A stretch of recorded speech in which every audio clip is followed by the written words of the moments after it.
So hello guys, good morning, welcome back to my channel. আমি দীপা। আজকে শুরু করতে চলেছি তোমাদের সাথে একটা new blog, short blog actually. আজকে কী বার মনে নেই আমার, সোমবার, শুক্রবার না কী বার সেটাও মনে নেই। তো যাই হোক, এখানে রাজ দেখো গাড়ি বের করছে, নতুন গাড়িটাই, মানে সকালবেলা এখন ওই 8:30 ওরকম, মানে সরি 8:30, হ্যাঁ ওরকমই বাজে। এখন যাচ্ছে স্কুলে, ছেলেকে নিয়ে আজকে স্কুলে যাচ্ছে, কারণ ওর একটু কাজ ছিল এদিকে, আর তারপরে স্কুলে একটু দরকার ছিল সত্যি কথা বলতে গেলে।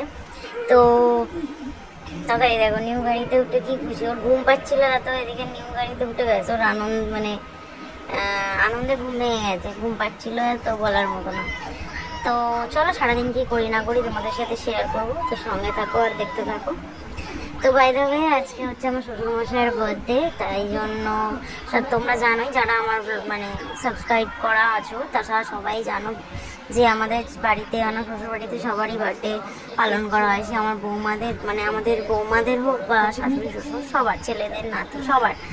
তো সেই জন্য আজকে শাশুড়ি মা রান্না করছে শ্বশুরমশাইয়ের বার্থডেতে, পায়েস করেছে, দেখলেই সাজিয়ে দিয়েছি ওপরটা। শুধু আমি কিছুই করিনি সত্যি কথা বলতে, কারণ আমি স্কুলে গেছিলাম তো আর হয়ে ওঠেনি।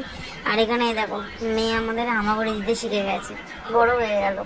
আর মেয়েরা একটু তাড়াতাড়ি বড় হয়ে যায়। তো আমি বলছিলাম আমি তো তোকে এখনো হামাগুড়ি দিতে দেখলামই না, তাই জন্য মানে ওর মা, মানে আমার যা, মানে ফোনটা দিয়ে বলছে, মানে দেখাচ্ছিল আর কি আমাকে।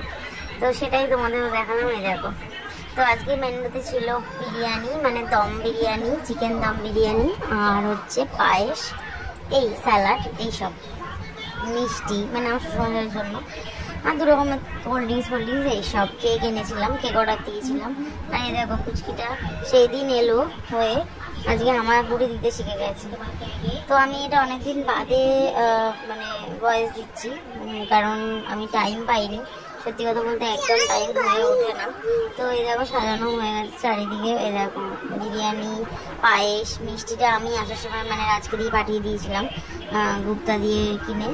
আর গুপ্তা একটু টিফিন করতে গেছিলাম আমি আর রাজ, সেই জন্য ওখান দিয়ে একেবারে কিনে পাঠিয়ে দিয়েছিলাম, আমার দেরি হবে তাই জন্য।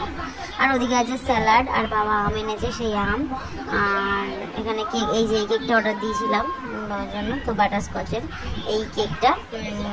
আর সামনে রয়েছে 2 রকমের কোল্ড ড্রিঙ্কস, জল। তো এই দিয়ে হচ্ছিল আমার শ্বশুরমশাইয়ের বার্থডে। তো এখানে রাজের একটু আসতে দেরি হচ্ছিলো, তাই জন্য বসেছিল সবাই, মানে বাট ওর দেরি হচ্ছিল। তো এখানে দাদাভাই চলে এসছে দোকান দিয়ে, স্নান টান করে রেডি হয়ে, এখানে তারপরে দাদাভাই আসবে, তারপরে আর কি সবাইকে খাওয়ানো স্টার্ট হবে।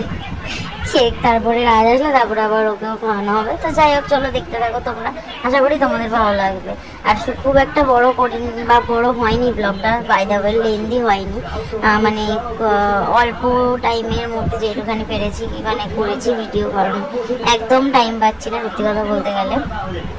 আর তোমরা হয়তো মানে ভাবতে পারো যে আমার ভাসুর, মানে এটা দাদা ভাই, আমার ভাসুর মানে আমার হাজবেন্ডের 2 ভাই, তো মানে আমার ভাসুর হচ্ছে বড়। তো তোমরা ভাবতেই পারো যে এতটা রোগা হলো কি করে হঠাৎ করে। তো বলি, তোমাদের আগেই বলেছিলাম একটা ব্লগে, 2-3টে আগের ব্লগে মনে হয় বলেছিলাম, 2 ব্লগের আগের ব্লগে, যে আমার ভাসুরের, আমাদের বাড়ির সবারই মানে শরীর খারাপ হয়েছিল একসাথে। পরে বলছি এটা, তার আগে বলি যে রাজ এসছে, রাজকে কেক খাওয়াবে, তারপরে রাজ খাবে টাবে। যাই হোক, তার আগে আমাদের খাওয়া হয়ে গেছিলো বাই দ্য ওয়ে। আচ্ছা, তো যেটা বলছিলাম, আমার ভাসুরের সুগার ধরা পড়েছিল, তোমাদের বলেছিলাম, আই থিঙ্ক বলেছিলাম। তো ওই জন্য আর কি অনেক কিছু খাওয়ার বাদ পড়ে গেছে, বাদ দিয়ে দিয়েছে। আর মানে মেনটেন করতে হবে, ওয়েট মেনটেন করতে হবে, সেটা আমাদের রাজের ইউরিক অ্যাসিড ধরা পড়েছে। আমার ভাসুরের সুগারটা মানে মেনটেন করতে বলেছে, আর আমার হাজবেন্ডের হচ্ছে ইউরিক অ্যাসিড এতটাই হাই বলার মতো না। তো ওটাও ওকে বলেছে 1 মাস পরে গিয়ে আবার টেস্ট করাতে। তো ওটাই। আর আমি আমার শ্বশুরমশাইকে বলছিলাম আগে কেকটা কেটে তুমি খাও, কারণ এটাই করা দরকার, নিজের জন্মদিন আগে নিজেকে পালন করা দরকার, তারপরে সবাইকে খাওয়ানোটা উচিত। আমার মতে সেটাই বলে, এখন জানি না কার কি মনে হয়, বাট আমি সেটাই মনে করি। আর এখানে দেখো সবাইকে এবারে খাওয়ানো হবে, দেখতে পারবে। আর এই দেখো চেরিটা দেওয়াতে কি সুন্দর লাগছে না পায়েসটা। আমটা আমাদের মানে বলতে গেলে মোটামুটি এই গরম থেকে বৃষ্টি মানে মে থেকে মোটামুটি চলে আমটা, যারই বার্থডে হয় চলে। আর এই মে থেকে অগাস্ট অব্দি এই 4 জন ছেলেরই বার্থডে থাকে, মানে আমার ভাসুর, শ্বশুর, আমার বর আর আমার ছেলে। ছেলের বার্থডেতে সেরকমভাবে হয় না, বাট সামনের বছর দিয়ে হবে আর কি, 5 বছর দিয়ে আমাদের করতে হয়, তার আগে আমাদের করতে নেই, তো সেই জন্য। তো এই দেখো, যখনই আমাদের বিরিয়ানি করা হয়, মানে আমার সবসময় করে, তখন এইরকম ডেচকিতে করে, কারণ আমি যখন পোলাও করি না, তখন এর থেকে ছোটো একটা সাইজ আছে, ওইটা আমি নিয়ে যাই। তো চলো, ব্লগটা যদি কিছু ভালো লাগে তবে তাহলে অবশ্যই লাইক, কমেন্ট, শেয়ার, সাবস্ক্রাইব করে দিও। আজকের মতন টাটা, বাই বাই।